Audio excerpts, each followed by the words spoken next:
শব্দটা যোগ করে দিয়েছেন। মোট কথা পৃথিবীর সমস্ত উপমা একত্রিত করলেও কিন্তু গৌরাঙ্গ মহাপ্রভু তো কলির ভগবান নাকি? কলির ভগবান না? তিনি সত্য যুগে ছিলেন হরি, ত্রেতা যুগে রাম, তারপরে শ্রীকৃষ্ণ, কলিতে গৌরাঙ্গ মহাপ্রভু। কলির পুরোহিত গৌরাঙ্গ মহাপ্রভু। পুরোহিত মানে কিন্তু এই পুরোহিত মানে ব্রাহ্মণ নয়, এই পুরোহিত মানে হিত উপদেষ্টা। প্রত্যেকের হিত করার জন্য যিনি এসেছিলেন তিনি আমাদের গৌরাঙ্গ মহাপ্রভু। একটু সোনা দিয়ে গৌরের সঙ্গে তুলনা জোরে দিলেন, মাঝখানে অতি শব্দটা যোগ করেছেন। সোনার থেকেও গৌরাঙ্গ মহাপ্রভু রূপটা অনেক উঠতে। কিন্তু প্রশ্ন জাগলো, ভাবুক ডেকে বললেন, বৈষ্ণব কবিকে তুমি সোনা দিয়ে তুলনা করলে কেন? সোনার তো বলার চলার কোনো ক্ষমতাই নাই, একটা জড় বস্তু। সোনা কি হাঁটতে পারে, চলতে পারে, বলতে পারে? কিচ্ছু পারে না। তবে সোনা দেখতে খুব সুন্দর, সোনা মূল্যবানও বটে। সোনা মূল্যবান হতো না সোনা যদি না গুনত হতো। সোনাটা যদি এমনি থাকতো। কিন্তু একজন সুদক্ষ কর্মকার যখন সোহাগা মিশ্রিত করে অনলের তাপ দিয়ে অলঙ্কার তৈরি করে, তখন সোনাটা দামি হয়ে যায়, হয় না? কোন বাবা মা তার কন্যা সন্তানকে যখন পাত্রে পাত্রস্থ করতে চায়, পাত্রপক্ষ মেয়ের বাবার কাছে 5 ভরি 10 ভরি সোনার আবদার করে। যদি গরিব হয় 10 ভরি 5 ভরি দিতে না পারলেও 1 ভরি 8 আনা তো দিতে হবে। ছেলের হাতে একটা আংটি দিতে হবে স্বর্ণের, মেয়ের নাকে কানে দিতে হবে। তো অলংকার যদি তৈরি না হতো তাহলে কিন্তু সোনা মূল্যবান হতো না। তার মানে সোনা বলে তাই মূল্যবান। তখন বৈষ্ণব কবিকে ভাবুকিটাকে বললেন, পার্থিব জগতের সোনার সঙ্গে সোহাগা মিশ্রিত করানো হলে তাবি দিলে সোনা গলে যায়। তুমি যখন তুলনাই করলে, তবে অপ্রাকৃত জগতের গৌর সোনা কি কোনো কালে কোনো ভাবে গলে যায়? গৌর কি গলে? বৈষ্ণব কবি বললেন, জ্ঞান ধর্মে যুগ ধর্মে না হয় আমার ভগবান বশ। আমার ভগবান বশ হয় কেবল শুধু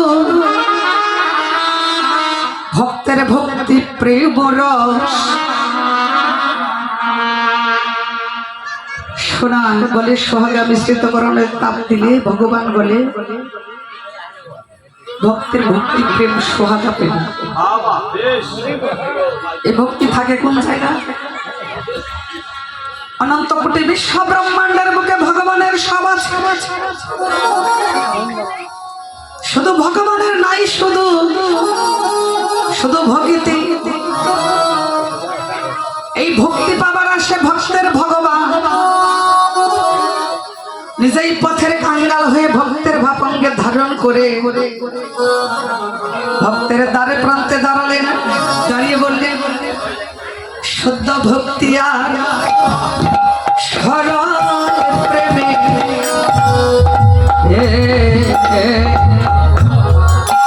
ওরে বাধা আমি সবে কাল শুদ্ধ ভক্তি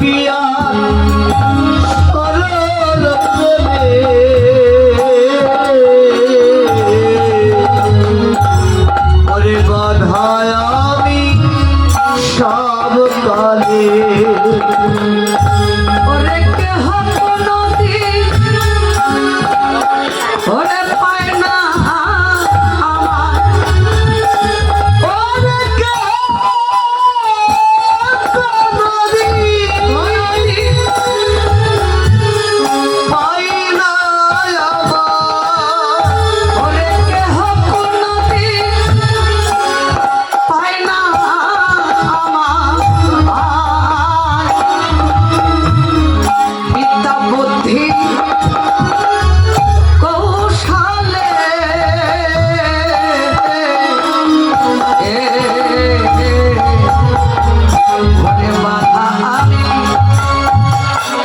হবে কালে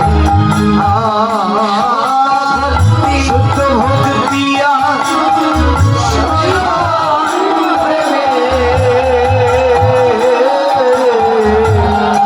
মাধায়ামি সব কালে। ভক্তির মধ্যেও কিন্তু পার্থক্য আছে বাবা। ভক্তি কিন্তু এক রকমের নয়। ভক্ত 4 প্রকার, ভক্ত 2 প্রকার, শ্রোতা 3 প্রকার। যেখানে প্রকার ভেদ হয় সেখানে কিন্তু উত্তম মধ্যম অদম হয়ে যায়। ভক্ত 4 প্রকার: আর্ত ভক্ত, অর্থার্থী ভক্ত, জিজ্ঞাসু ভক্ত, জ্ঞানী ভক্ত। বিপদে পড়লে যারা ভগবানকে ডাকে তারা আর্ত ভক্ত। ভক্তি দিয়ে যারা ভগবানের কাছে কিছু চায় তারা হলো অর্থার্থী ভক্ত।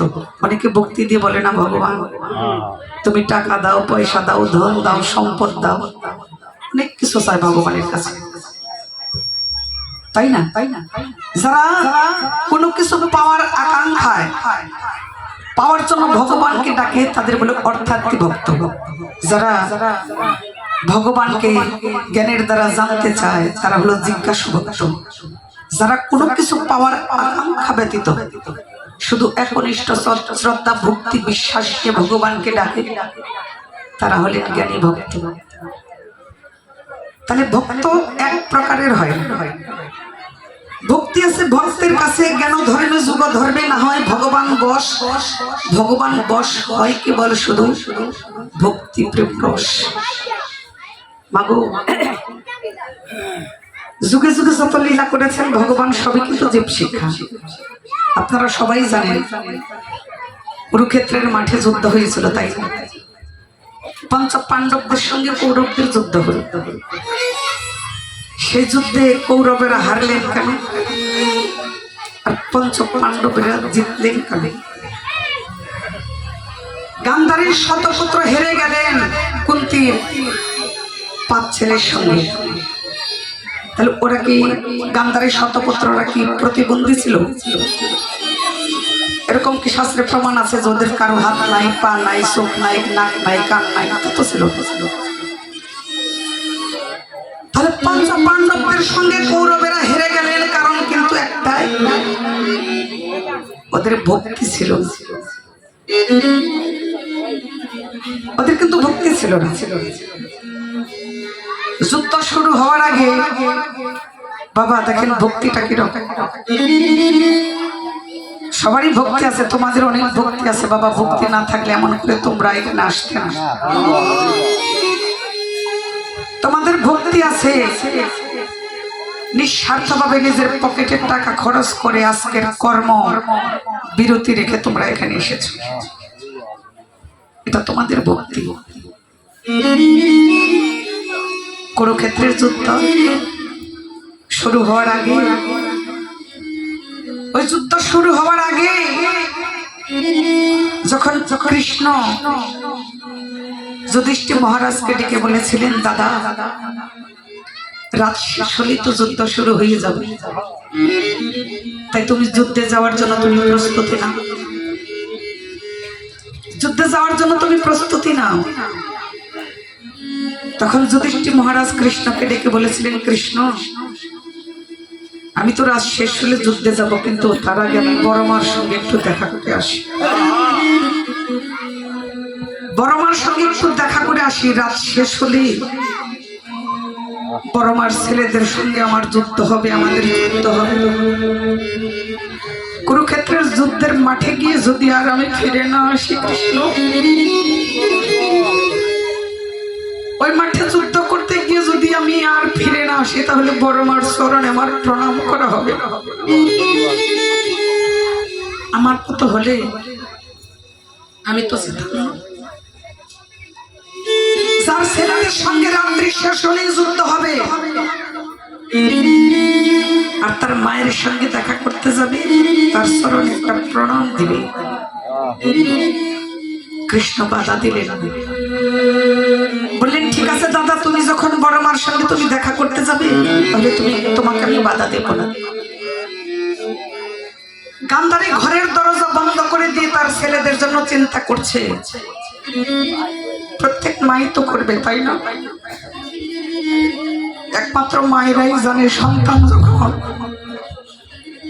যুদ্ধ তো দূরের কথা, কোনো মায়ের সন্তান যখন কোনো খেলার মাঠে যায় তখন গোবিন্দের কাছে দুই হাত জোর করে প্রার্থনা করে, গোবিন্দ তুমি আমার ছেলেটাকে যেন তুমি হারিয়ে দিও। মা গান্ধারী ঘরের দরজা বন্ধ করে দিয়ে ছেলেদের জন্য চিন্তা করছে আর ভগবানকে ডাকছে। ঠিক আমার সময় যুধিষ্ঠির মহারাজ কি বলছে, বড় মা, বড় মা। গান্ধারী ঘরের ভিতর থেকে বলছে, কে কে? যুধিষ্ঠির মহারাজ বললেন, বড় মা, আমি তোমার যুধিষ্ঠির মহারাজ, কিন্তু তুই কেন এসেছিস? রাত শেষ হলে আমার ছেলেদের সঙ্গে তোদের যুদ্ধ শুরু হয়ে যাবে, আর এখন যদি আমার দুর্যোধন তোকে দেখতে পায় তাহলে এখনই তোকে মেরে ফেলবে।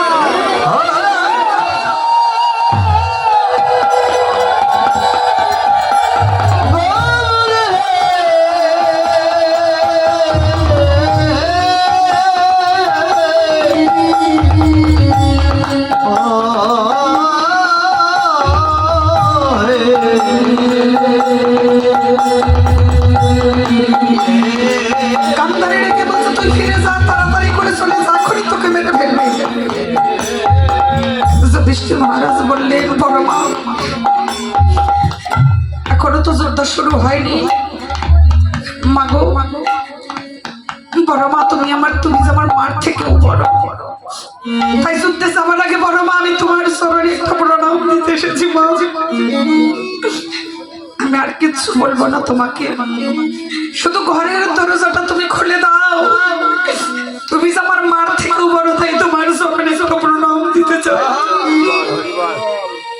গান্ধারী ঘরের দরজাটা খুলে দিলেন। ঘরের দরজাটা খুলে দিলেন, যুধিষ্ঠির মহারাজ গান্ধারীর চরণে প্রণাম করে বললেন, বড় মা, বড় মা, তুমি আশীর্বাদ করে দাও।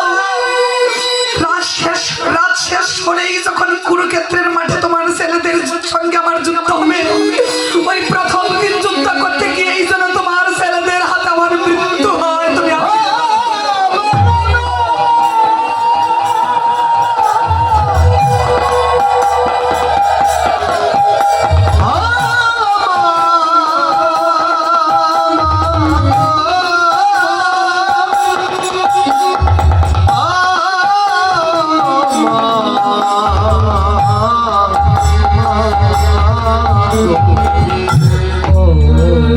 গান্ধারীকে বললেন, যুধিষ্ঠির, আমি পারবো না, আমি এ কথা বলতে পারবো না। বড় মার চরণ দুটি বক্ষে জড়িয়ে ধরে কাঁদছে। বড় মা, তুমি একটু আশীর্বাদ করে দাও।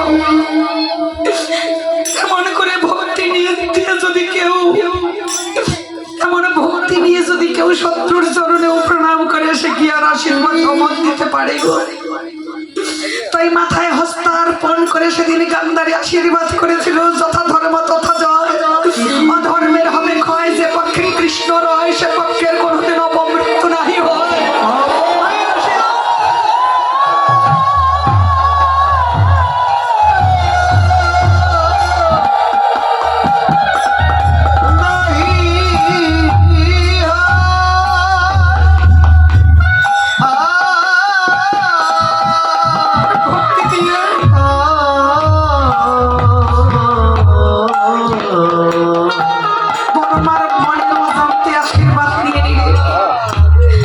আশীর্বাদ করলেন, যথা ধর্ম তথা জয়, অধর্মের হবে ক্ষয়, যে পক্ষে কৃষ্ণ রয় ওই পক্ষের অপমৃত্যু নাহি হয়।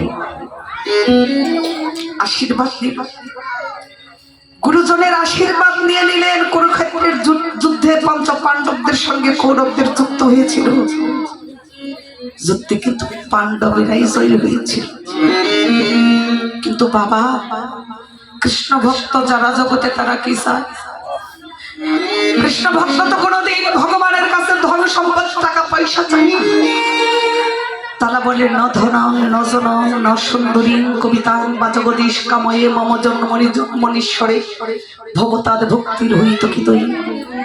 তারা বলে তোমার কাছে ধন চাই না, জন চাই না, সুন্দরী রমণীয় চাই না, যুগে যুগে জনমে জন্মে যেন তোমার শ্রীচরণে আমার হইত কি ভক্তি থাকে। মাগো যুদ্ধে পঞ্চ পাণ্ডবেরা জয়ী হয়ে গেল। ভগবান প্রয়োজন হলে ধরাতে আসে, প্রয়োজন শেষ হলে স্থান পরিত্যাগ করে, তাই তো। যখন ধর্মের গ্লানি হয়, হানি হয়, সাধুগণ শান্ত চিত্তে ধর্ম সাধনা করতে পারে না, তখন দুষ্টদের দমন করার জন্য, সাধুদের রক্ষা করার জন্য, ধর্ম সংস্থাপন করার জন্য তিনি আসেন, আবার তিনি স্থান পরিত্যাগ করেন। এবার যুদ্ধে পঞ্চ পাণ্ডবেরা জয়ী হয়ে গেছে, ছেলেরা জয়ী হয়ে গেছে, বুদ্ধিমাতার ছেলেরা। ওই এক পাশে দাঁড়িয়ে দাঁড়িয়ে কুন্তী চোখের জল ফেলছে। কৃষ্ণ ডেকে বলছে, পিসিমা তোমার চোখে জল কেন? তুমি কাঁদছ কেন পিসিমা? আমি তো তোমার ছেলেদের সঙ্গে থেকে, তোমার ছেলেদের পক্ষে থেকে আমি তোমার পঞ্চ পাণ্ডবদের জেতাই দিয়েছি। তোমার পঞ্চ পাণ্ডবেরা জিতে গেছে, তুমি কেন মা হয়ে কাঁদছ? তখন কুন্তী ডেকে বলেছিল, কৃষ্ণ রে, তুই আমার পঞ্চ পাণ্ডবদের সঙ্গে থেকে আমার পঞ্চ পাণ্ডবদের জেতাই দিবি। আমার পঞ্চ পাণ্ডব আনন্দিত, আজ তুই পঞ্চ পাণ্ডবদের ছেড়ে তুই চলে যাচ্ছিস, তুই চলে যাবি কৃষ্ণ, কিন্তু যাওয়ার আগে তোর কাছে আমার একটা প্রার্থনা।